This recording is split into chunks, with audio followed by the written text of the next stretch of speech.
Om Namo Bhagavate Vasudevaya. Om Namo Bhagavate Vasudevaya. Om Namo Bhagavate Vasudevaya.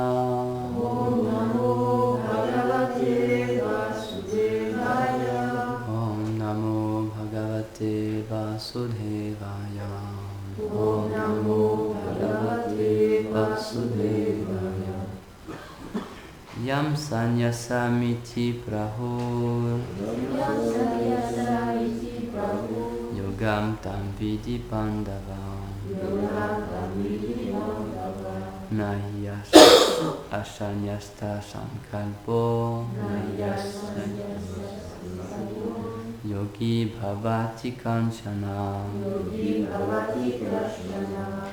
Yam Sanyasamiti Prahur Yam Sanyasamiti Prabhu. Yogam Tam Vidi Pandava Yogamtamiti Mandava.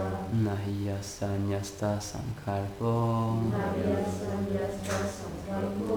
Yogi Bhavati Kanchana. Yogi Bhavati Krishna.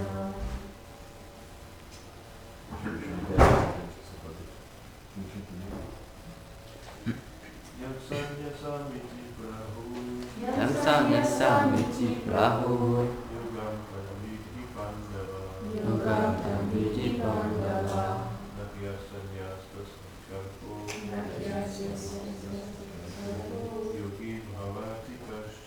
Yogi Bhavati Krishna.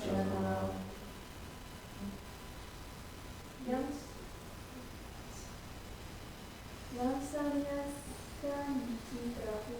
Yam Sanyasamiti Prabhu. Yogamtamiti Mandava. Yogamtamiti Mandava. Nahi Asanyasta Sankalpo. Yogi Bhavati Krishna. Yogi Bhavati Krishna. Traduction.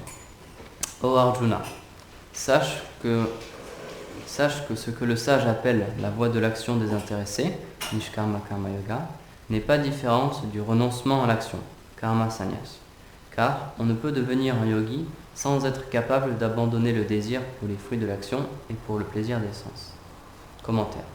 Son commentaire, Srila Vishwanath Chakravarti Thakur enseigne que le renoncement aux fruits de l'action est le véritable sens du mot sannyas, et que parvenir à la stabilité du mental, afin qu'il ne soit pas perturbé par les objets des sens, est la signification du mot yoga. C'est pourquoi l'on considère que ces deux mots ont la même signification.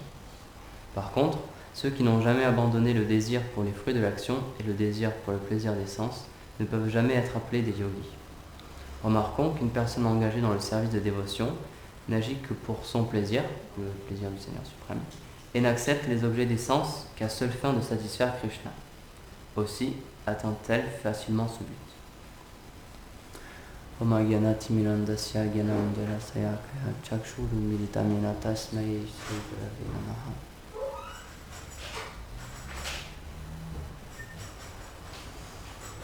Jaya Shri Krishna Chaitanya Prabhu Nityananda Shadvaita Gadadhar Shivasari Gaura Bhakta Vrinda.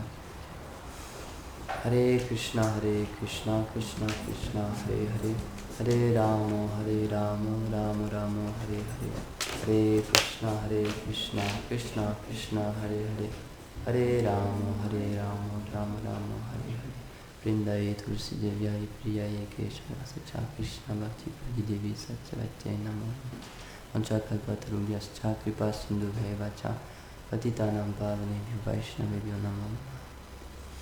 Allez, bol, bienvenue à toutes et à tous. C'est un verset vraiment très intéressant de la Bhagavad Gita. Dans la Bhagavad Gita, il y a plusieurs voies de yoga qui sont enseignées pour plusieurs types de personnes, parce que toutes les personnes dans ce monde, toutes les personnes qui ont un corps humain dans ce monde, elles ont une qualification pour un type de pratique spirituelle, selon leur vie passée, selon leurs activités passées, etc., selon leurs tendances qu'elles ont acquis au fil du temps.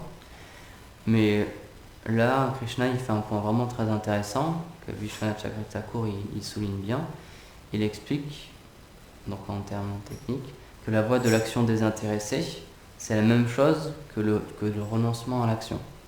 Donc, à première vue, ça pourrait paraître vraiment bizarre parce que Ça veut dire qu'il met sur un pied d'égalité une voie où il y a une action et une voie où il n'y a pas d'action, où il y a un renoncement à l'action. Et donc en fait, on peut comprendre, c'est un détail vraiment très important pour nous à comprendre. Et en tant que dévot, comme c'est expliqué à la fin du verset, les dévots ils peuvent vraiment comprendre le sens de ce verset. Parce qu'il est expliqué à la fin de ce verset. Remarquons qu'une personne engagée dans le service de dévotion n'agit que pour le plaisir de Krishna et n'accepte les objets des sens qu'à seule fin de le satisfaire. Aussi atteint-elle facilement ce but. C'est pour ça que dans notre filiation spirituelle, on s'appelle des bhakti yogis, parce qu'on essaie de devenir des yogis, dans le sens où on essaie d'atteindre ce qui est expliqué dans ce verset, c'est-à-dire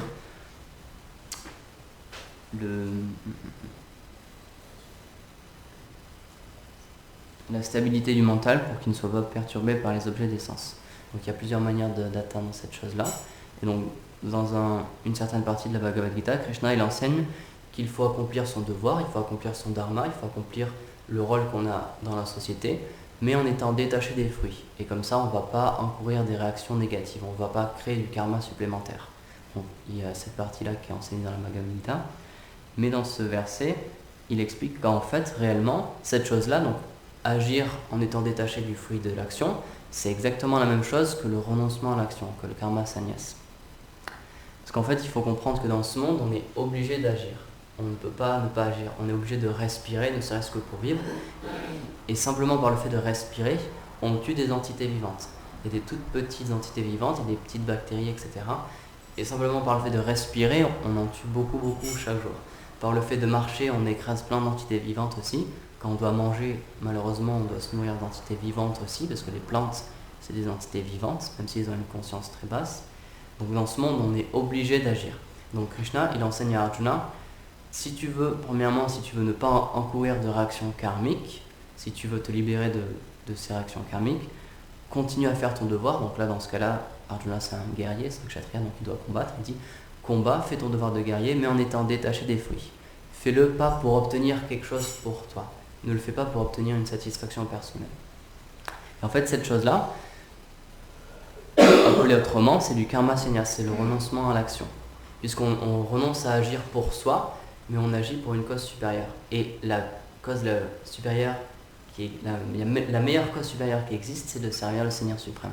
C'est pour ça que c'est expliqué que les dévots, ils agissent dans ce monde, mais en même temps, ils n'agissent pas dans ce monde. Puisqu'ils agissent, comme c'est expliqué, pour la satisfaction du Seigneur suprême, ils n'encourent aucune réaction karmique, parce qu'ils ne font pas ça pour leur propre plaisir. Dans cet univers, il y a ce qu'on appelle la loi du karma, qui est la justice parfaite en fait, dans le sens où si on fait du mal aux autres êtres vivants, naturellement on va devoir payer ce qu'on a fait, parce que c'est l'aspect de justice, c'est juste, si je fais du mal à quelqu'un, il va falloir que je encoure une conséquence. Sans ça, il y aurait des gens qui souffriraient pour aucune raison et ce serait totalement injuste. Donc il y a le karma qui a été mis en place pour que si on fait une action positive, on reçoit quelque chose de positif, mais si on fait quelque chose qui touche les gens, qui leur apporte du malheur, plus tard on va recevoir ce malheur-là aussi. Or, un dévot, puisqu'il n'agit pas pour ça, puisqu'il n'agit pas pour chercher son propre plaisir à lui, et donc de cette manière-là causer du mal autour de lui, puisqu'il cherche à agir seulement pour le Seigneur suprême, il n'y a aucun karma qui est créé, il n'y a aucune empreinte karmique, comme on l'avait expliqué dans une classe, qui est créée. Et donc c'est vraiment très intéressant. J'avais entendu un disciple de Prabhupada qui expliquait qu'en fait, donc un peu plus loin dans la Bhagavad Gita, à la toute fin de la Bhagavad Gita, en conclusion, Krishna il dit oublie tout ce que je t'ai expliqué, oublie tous les versets que j'ai dit avant, oublie toutes les voies de yoga que j'ai expliquées, et seulement abandonne-toi à moi, offre-moi ton cœur et offre-moi tes actions. Et de cette manière-là, tu seras libéré, sois sans crainte, je te protégerai. Et donc c'était intéressant parce que ce Vaishnava, il faisait le commentaire qu'en fait, dans ce verset, dans le verset final, Krishna il disait à Arjuna, renonce même au renoncement, renonce au sannyas. Parce qu'en fait, le renoncement en soi, c'est quand même quelque chose de matériel. On s'identifie en étant un sannyas, on s'identifie à quelqu'un qui a renoncé aux actions de ce monde, etc. Mais Krishna il dit, oublie tout ça, oublie les castes, oublie le système le système externe, etc. Juste offre-moi ton cœur. Peu importe dans quelle situation tu sois, offre-moi ton cœur. Et plus tard, dans notre lignée disciplique, il y a Bhaktivinoda Thakur qui a écrit un chant où il explique ça parfaitement. Il dit peu importe dans quelle situation vous êtes, que vous soyez dans la forêt comme un renonçant ou que vous soyez dans une maison avec une famille à maintenir, votre seul devoir c'est de chanter les saints noms. Krihe tako bole tako, sadahari bole tako. La seule chose que vous devez faire c'est sadahari, toujours chanter les saints noms. Et donc c'est vraiment intéressant pour nous à comprendre, parce qu'en tant que Gaudiya Vaishnav, on a une compréhension particulière de la Bhagavad Gita. Il y a beaucoup d'interprétations qui existent de la Bhagavad Gita, et malheureusement la majorité d'entre elles c'est des interprétations impersonnelles, où Krishna n'est pas désigné comme la personne suprême, où Krishna n'est pas reconnu comme Dieu, la personne suprême. Mais nous en tant que Bhakti Yogi, ce genre de verset il est vraiment important pour nous à comprendre, parce qu'on va pouvoir comprendre grâce à ces versets comment agir. Qu'est-ce qu'un dévot ? Un dévot, il n'agit pas dans ce monde, il n'agit pas pour lui. Le but d'un dévot, du mieux qu'il doit, c'est de servir le Seigneur suprême et pas chercher sa propre satisfaction. Parce que le problème, c'est que si un dévot est initié, s'il a reçu des initiations, etc., s'il chante les saints noms, mais qu'il continue à vouloir agir pour lui, il va devoir en payer les conséquences. Parce qu'il n'agit pas pour le Seigneur suprême, la loi du karma va rentrer en jeu en fait. Sauf que si, en tant que dévot, il essaie vraiment de s'identifier comme un dévot du Seigneur et il essaie d'avoir comme mentalité que d'accord, tout ce que je vais faire aujourd'hui, je vais essayer de le faire pour ton plaisir. Et avant chaque action, il va essayer de réfléchir, est-ce que si je fais ça, est-ce que ça va plaire à Krishna ou pas ? Est-ce que je le fais pour moi ? Est-ce que je le fais pour Krishna ? Et s'il agit de cette manière, là, il va pouvoir ne pas créer de réaction karmique. Sans ça, malheureusement, les réactions karmiques vont toujours continuer. Il y a un verset dans le Chaitanya Charitamrita qui glorifie les saints noms et qui explique que le saint nom est complètement pur, les saints noms de Krishna sont complètement purs et ils apportent la perfection. Et Dinabandhu Prabhu, il avait donné une classe sur ce verset, donc il avait lu ce verset et ensuite il avait commenté, il s'était arrêté un peu, il avait commenté, il dit c'est étrange quand même parce que c'est expliqué dans ce verset que le saint nom est complètement pur, il est transcendantal et il apporte toutes les richesses spirituelles, il apporte la perfection spirituelle. Alors il se dit mais comment ça se fait que nous on chante depuis longtemps et pourtant qu'on n'a pas reçu tout ça ? Pourquoi on n'a pas atteint la perfection spirituelle ? Et donc il lisait le commentaire, et dans son commentaire, chez la Bhaktivedanta Swami Prabhupada, il expliquait qu'en fait, si il n'y a pas la perfection spirituelle qui est arrivée dans notre vie et dans notre cœur, même si on chantait sa nom, c'est parce qu'il y a des offenses. Et donc ensuite, Dinabandhu Prabhu, parce que c'est quand même un érudit, il a cité toutes les offenses, il a expliqué toutes les différentes offenses qu'on peut faire au saint nom, au Vaishnava, etc. Et donc il expliquait, c'est logique, puisque les saints noms sont complètement purs, puisqu'ils sont parfaits, si on ne peut pas les goûter et si on ne peut pas recevoir ce qu'ils contiennent, ça veut dire qu'on fait des offenses. Et donc c'est un point vraiment important à comprendre pour nous, c'est qu'il faut essayer de se situer spirituellement. Il faut essayer de comprendre où on en est dans le service de dévotion. C'est pour ça qu'il y a les Vaishnavas, ils ont écrit des livres qui expliquent tout le processus de dévotion de A à Z, du début à la fin, pour qu'on puisse comprendre où on en est exactement. Yashoda Doulal avait donné une classe il y a quelques années sur le Madhurya Kadambini, il citait toutes les différentes étapes de la dévotion. Et en fait, ces livres-là ont été écrits pour nous, ils ont été écrits pour qu'on puisse les lire et pour qu'on puisse comprendre, ok, j'en suis là. Parce que dans ce genre de livre, donc les phases du service de dévotion sont expliquées, avec les symptômes, donc un dévot de tel niveau, il ressent telle attraction pour Krishna, le saint nom ressemble à ça pour lui, il agit de telle ou telle manière, il pense de telle ou telle manière, les désirs viennent de telle ou telle manière, et surtout c'est expliqué comment progresser, comment passer à un stade supérieur. Parce que ce qu'il faut comprendre, c'est que les personnes qui ont écrit ces livres, pour la plupart d'entre eux, c'est les associés éternels de Radha et Krishna. Donc ils n'ont pas besoin de ces livres, ils ont déjà atteint la perfection. Mais ils sont venus dans ce monde en revêtant l'habit d'un sadhaka, en pratiquant, d'un quelqu'un qui progresse dans le service de dévotion. Ils ont écrit ces livres pour nous, pour que nous, qui sommes vraiment des sadhakas pour le coup, puisqu'on pratique le service de dévotion mais qu'on n'a pas atteint la perfection, en lisant ces livres, on va pouvoir comprendre où on en est et surtout on va pouvoir comprendre notre problème et on va pouvoir comprendre comment progresser.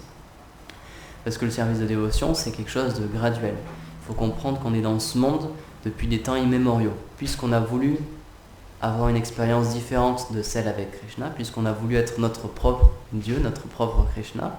Krishna, il a créé un monde, il nous a dit d'accord, je te donne ce monde-là, pour les hommes comme vous pouvez faire ce que vous voulez. Vous pouvez devenir des rois, vous pouvez devenir des mendiants, vous pouvez acheter des maisons, vous pouvez faire vraiment tout ce que vous voulez. C'est comme dans un jeu vidéo, on peut vraiment tout faire, tout ce qu'on veut. On peut gagner de l'argent, on peut les travailler, on peut créer une famille, etc. Et ça, on peut le faire à l'infini. si on veut vraiment rester dans ce monde, puisque c'est expliqué que l'âme est éternelle, quand on quitte le corps qu'on a en ce moment, si on n'a pas atteint la perfection spirituelle, on va reprendre naissance dans ce monde. Puisqu'on ne désire pas retourner à Krishna, puisqu'on désire ce monde encore, on désire une expérience personnelle dans ce monde, on va obtenir un nouveau corps dans ce monde. Et donc, Krishna et Radharani et Krishna, ils ont envoyé leurs associés pour qu'on puisse justement couper ce cycle des morts et des renaissances, ce qu'on appelle le samsara. Mais il y a un point qui est vraiment intéressant. Dans le commentaire, il est expliqué, par contre, ceux qui n'ont jamais abandonné le désir pour le fruit de l'action et le désir pour le plaisir des sens ne peuvent jamais être appelés des yogis. Donc ça, c'est un point vraiment intéressant, c'est un point un peu strong, mais vraiment intéressant, parce que j'ai lu il y a pas longtemps un article sur quelqu'un qui se faisait adorer comme un gourou, mais qui abusait de ses disciples. Il abusait mentalement d'eux, sexuellement, etc. Et donc c'est vraiment intéressant de voir que de nos jours, il y a beaucoup de personnes qui se nomment des yogis, qui s'appellent eux-mêmes des yogis ou qui se font adorer comme des yogis. Or, on peut voir qu'ils ne remplissent pas les conditions qui sont expliquées dans ce verset. Ils n'ont jamais abandonné le désir pour les fruits de l'action et le désir pour le plaisir des sens. Et donc il faut fuir au maximum ce genre de personnes, puisque c'est logique. Si elles n'ont pas abandonné le désir pour le plaisir des sens, ça veut dire que tout ce qui régit leur action, tout ce qui régit leur choix d'action, c'est pour leur propre satisfaction. Donc si pour leur propre satisfaction, ils doivent faire souffrir quelqu'un, ou ils doivent abuser de quelqu'un, ils le feront. Et c'est en ça que les Vaishnavas sont vraiment différents, c'est en ça que les purs dévots sont vraiment différents. On peut le voir dans la vie de Srila Prabhupada. Tous ses disciples, ils l'ont remarqué, ils l'ont souligné, ils ne gardaient pas une seule seconde pour lui. Toutes les secondes de sa vie, toutes les minutes de sa vie, il les offrait à Radha et Krishna, à son maître spirituel et à ses disciples. Et donc c'est quelque chose d'absolument incroyable, et c'est en ça qu'on peut reconnaître une grande âme, c'est qu'elle a littéralement donné sa vie pour les autres. Pas une seule seconde, elle a essayé de prendre quelque chose de ses disciples ou d'utiliser ses disciples pour avoir une situation plus confortable, etc. Pas un seul moment. Et donc ce genre de personnes, c'est extrêmement rare, mais en lisant ce genre de livre et en lisant les commentaires autorisés, on peut apprendre à reconnaître ces personnes. Il y a des indices qui sont donnés, il y a des descriptions qui sont données. Un peu dans un autre passage de la Bhagavad Gita, dont je ne me rappelle pas par cœur malheureusement, Arjuna il pose à Krishna la question, mais comment on reconnaît une grande âme? Comment elle s'assoit? Comment elle marche? Comment elle agit? Comment elle parle? Etc. Et donc Krishna lui répond, et grâce à ça on va pouvoir analyser et rencontrer une âme réellement qualifiée. C'est expliqué que pour progresser spirituellement, comme pour progresser matériellement dans n'importe quel sujet, il faut prendre un maître. Il faut être sous l'égide de quelqu'un qui a déjà connaissance parfaitement ou qui a connaissance très bien de la chose qu'il enseigne, et avec lui on va pouvoir progresser, puisque nous on ne connaît pas grand chose dans ce sujet, il va pouvoir nous l'enseigner. Or c'est expliqué, nos acharyas ils ont expliqué que avant de prendre initiation, il y a deux processus. Avant de prendre un maître spirituel, le disciple il doit essayer d'évaluer son maître spirituel, il doit le tester, il doit rester un temps avec lui, il doit essayer de comprendre s'il est qualifié ou pas, s'il remplit vraiment les qualifications. Et à l'inverse, son maître spirituel, lui aussi, il doit garder un certain temps et il doit essayer de voir si son disciple est qualifié ou pas pour recevoir l'initiation. C'est un double processus. Le disciple doit tester le maître spirituel et le maître spirituel aussi doit tester le disciple. Et ça, c'est fait pour éviter le genre de situation dont j'ai parlé, qui arrive malheureusement beaucoup en ce moment. Il y a beaucoup de personnes qui se proclament des gourous, qui prennent des disciples, mais ensuite ça finit très mal et ces disciples ils souffrent beaucoup. Et donc pour éviter ça, nos acharyas ils ont expliqué il y a une méthode très simple, il faut tester le maître spirituel. Donc tout en étant dans un sentiment d'humilité bien sûr, mais il faut essayer de comprendre grâce au shastra si le maître spirituel il suit réellement les shastras. C'est expliqué qu'en fait, un maître spirituel, s'il ne suit pas les écritures védiques, s'il ne suit pas les écrits Vaishnav, par exemple, dans notre tradition Gaudiya Vaishnav, on ne peut pas l'accepter comme un maître spirituel. Si ces instructions diffèrent et contredisent les enseignements de Krishna ou de nos acharyas précédents, on ne peut pas le garder comme un maître spirituel. Donc c'est pour ça que la connaissance, c'est vraiment très très très important pour nous. Même si c'est difficile pour nous de lire, on n'a pas vraiment beaucoup de connaissances, on n'est pas vraiment des philosophes dans cette vie par exemple, il faut quand même prendre avantage de ces livres. Prabhupada il a passé une grande partie de sa vie à écrire des livres, c'est pour une raison, tous nos acharyas aussi. Chaitanya Mahaprabhu il a enseigné personnellement les Goswamis pour qu'ils écrivent des livres, Donc c'est qu'il y a une raison, c'est que c'est quelque chose qui est bon pour nous. Un dernier point qui est aussi vraiment important, c'est que ce processus de la dévotion est graduel. Comme j'ai expliqué, on est là depuis tellement de vies, donc on a accumulé une couche de poussière et de saleté et de désir matériel très très forte. Donc même si au fond de nous, notre réalité c'est l'âme spirituelle, même si au fond de nous, comme disait Maharaj, notre seule et unique réalité c'est notre relation avec Radha et Krishna, malheureusement on l'a oublié. On est venu dans ce monde pour l'oublier. Donc le problème c'est que même si c'est notre réalité, elle est cachée pour l'instant. On n'a pas de goût pour cette réalité. Parce qu'on a recouvert cette réalité de plein de couches, de plein de désirs matériels, de plein de conditions, de plein de conditionnements. Et à cause de ça, on ne peut pas goûter notre relation réelle avec Radha Krishna. Donc c'est pour ça que même si on est un dévot, même si on a pris initiation, qu'on chante les 100 noms, qu'on adore les déités, etc., c'est encore quelque chose de graduel. Ça peut prendre du temps, ça peut prendre beaucoup de temps même. Donc c'est pour ça qu'il ne faut pas être découragé. Rupa Goswami il explique qu'une des qualités, c'est l'enthousiasme. Un dévot, il doit être patient et il doit être enthousiaste. Il faut qu'il comprenne, et c'est pour ça que c'est vraiment important de comprendre qui on est réellement. Parce que si on comprend qu'on est déjà une âme spirituelle parfaite, qu'on a déjà notre relation avec Radha et Krishna, c'est juste une question de temps avant que cette chose se révèle à nous. C'est pour ça que les dévots, ils ne sont pas défaitistes, ils ne sont pas dans une lamentation matérielle.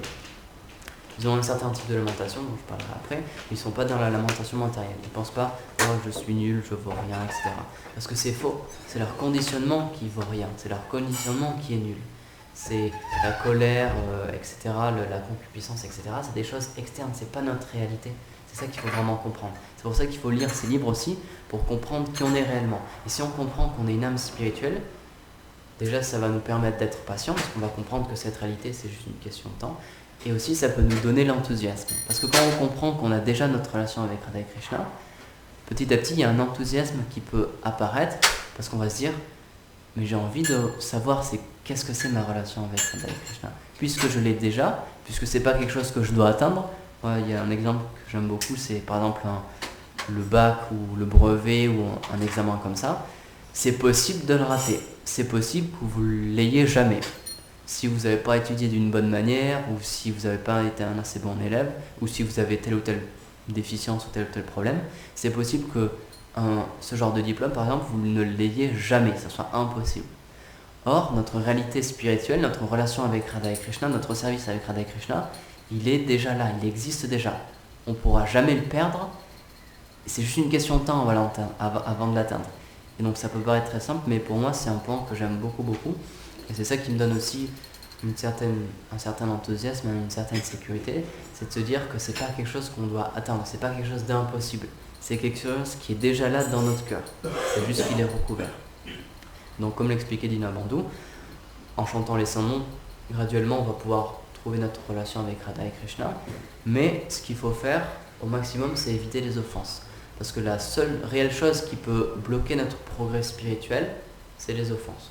Puisque c'est expliqué que quand on fait une action pour le Seigneur suprême, quand on fait une action spirituelle, c'est un crédit qui est gardé à jamais, ce ne sera jamais perdu. Tout avancement spirituel ne sera jamais perdu.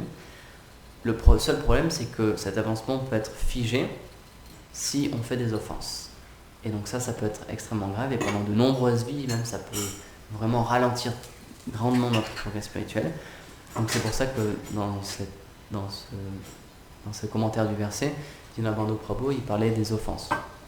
Et donc c'était tout un tas d'offenses. J'essaierai de réécouter sa classe pour une prochaine fois les expliquer, parce que c'est vraiment subtil. Il y a tellement d'offenses qu'on peut faire. Donc on peut faire des offenses au Saint-Nom, évidemment. Mais par exemple, les offenses au Vaishnava, il y a tout un tas d'offenses. Il expliquait que dans les Védas, c'est expliqué que si, quand on voit un dévot, on n'est pas satisfait et on n'est pas heureux, ça c'est une offense.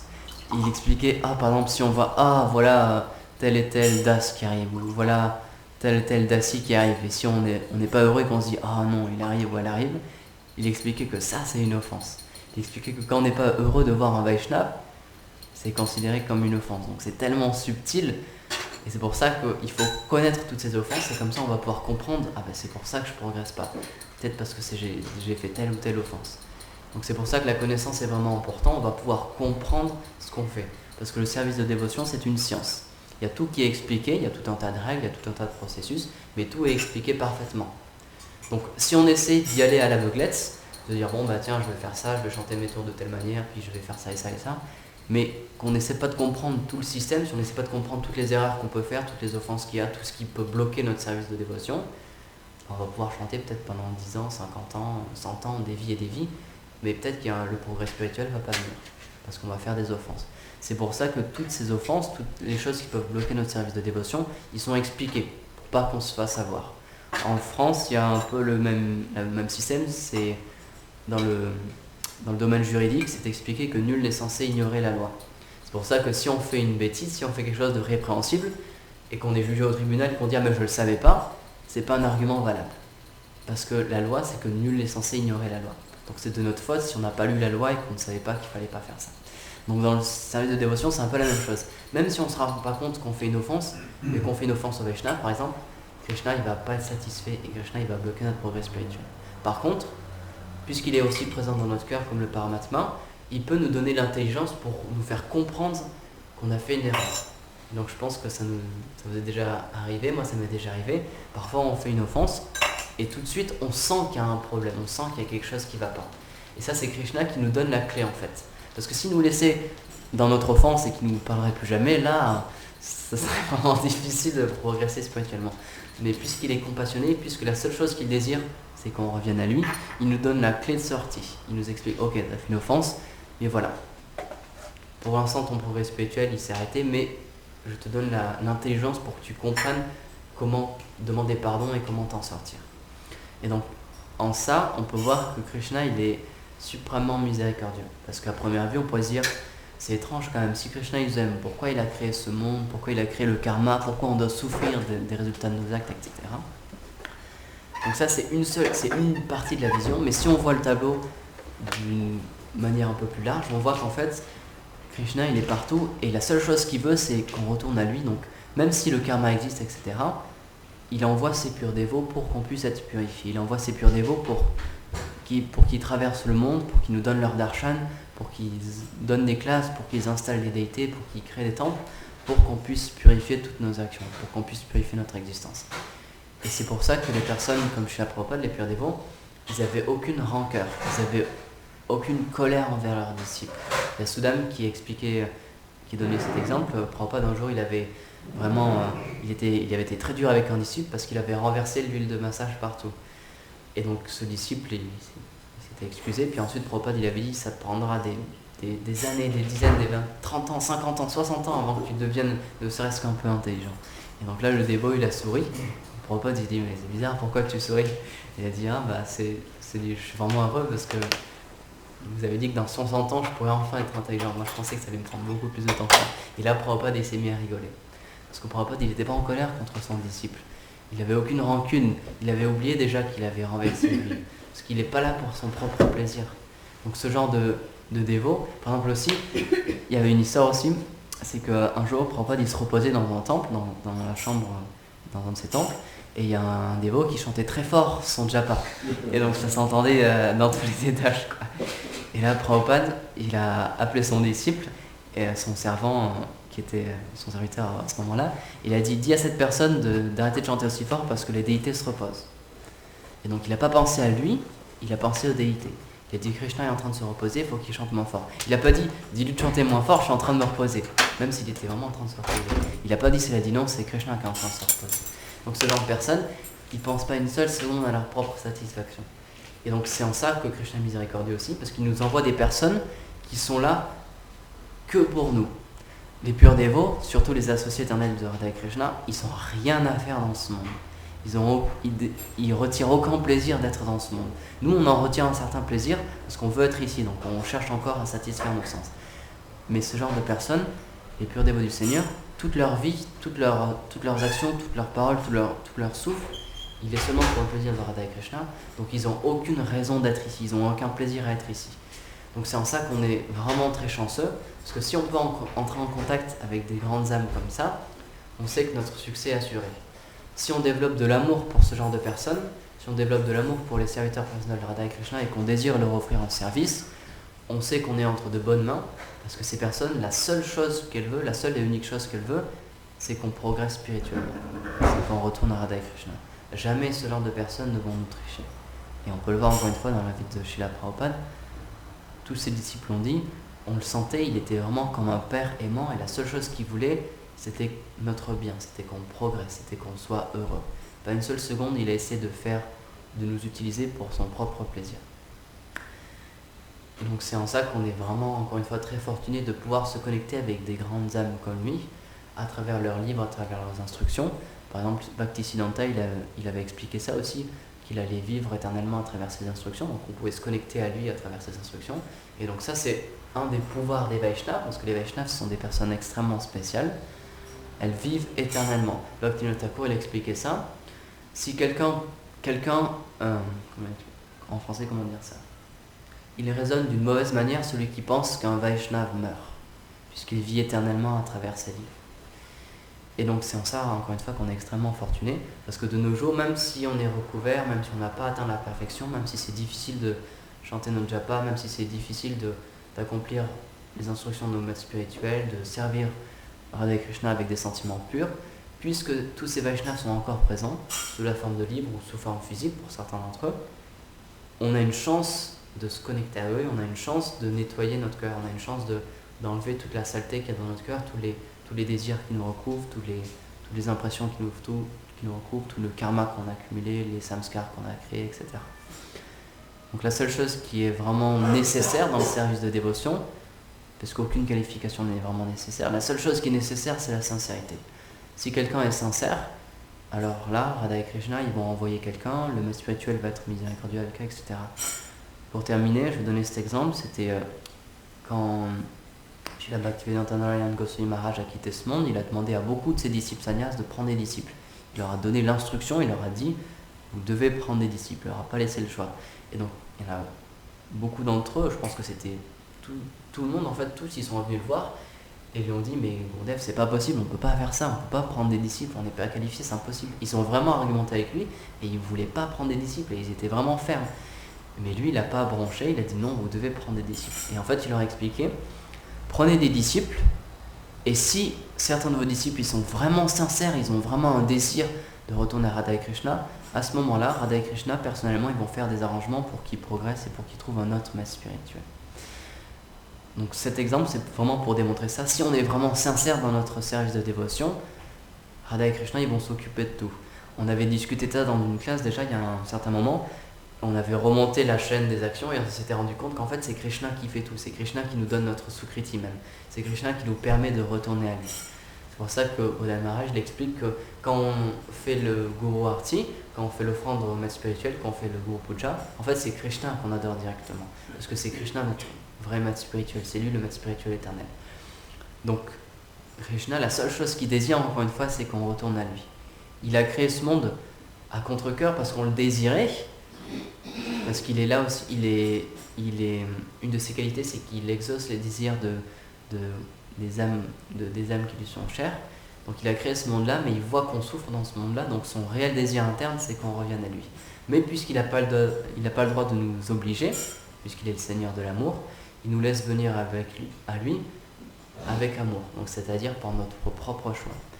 Et donc si quelqu'un il commence à développer ne serait-ce qu'un tout petit peu ce désir, même ne serait-ce qu'un désir infime de retourner à lui, alors là Krishna il va être tellement heureux et il va faire 1000 pas vers lui, parce que c'est expliqué que quand on fait un pas vers Krishna, il en fait 1000 vers nous, parce qu'il désire vraiment nous revoir. Donc quand on lui fait juste un signe, qu'on lui dit, même si c'est pas d'une manière pure, mais si une fois dans notre vie on lui dit, ok Krishna, j'ai envie de te servir, j'ai envie de retourner à toi, j'ai envie de te servir avec amour et dévotion, cette chose-là, il va jamais l'oublier. Comme on dit, c'est pas tombé dans l'oreille. Donc pour ça, il va toujours le garder dans son cœur. Et alors, il va tout nous envoyer. Il va nous envoyer des Vaishnavas, il va nous envoyer un maître spirituel, il va nous envoyer une manière de se connecter au service de dévotion, se connecter à notre Guru Parampara, et de pouvoir petit à petit retrouver notre relation éternelle avec lui. Donc, je vais terminer sur ce point. C'est que même si notre service de dévotion en ce moment il n'est pas parfait, même si on fait des erreurs, il faut qu'on essaye au maximum d'être sincère. Puisque les erreurs vont arriver de toute façon, on est dans le Kali Yuga, etc. C'est impossible d'être parfait. La seule chose qu'on peut vraiment développer en tant qu'un disciple, en tant qu'un pratiquant, en tant qu'un aspirant Vaishnava, c'est d'essayer de développer cette sincérité. Donc ça peut être une prière qu'on peut offrir à Krishna, s'il te plaît, aide-moi à développer la sincérité. Parce que la qualification, c'est quelque chose d'extrêmement difficile à obtenir. La qualification pour servir personnellement Radha Krishna, c'est, techniquement parlant, c'est presque impossible à obtenir. Donc ce qu'on peut vraiment obtenir, c'est le désir d'être sincère. Et ensuite, de cette sincérité, tout va venir en place. Krishna, il va mettre des choses en place dans notre vie pour qu'on puisse progresser. Donc voilà, je vous demande aussi de prier pour moi pour que je puisse développer cette sincérité, parce que c'est extrêmement important et vraiment nécessaire. Donc voilà, Golpe Manandi.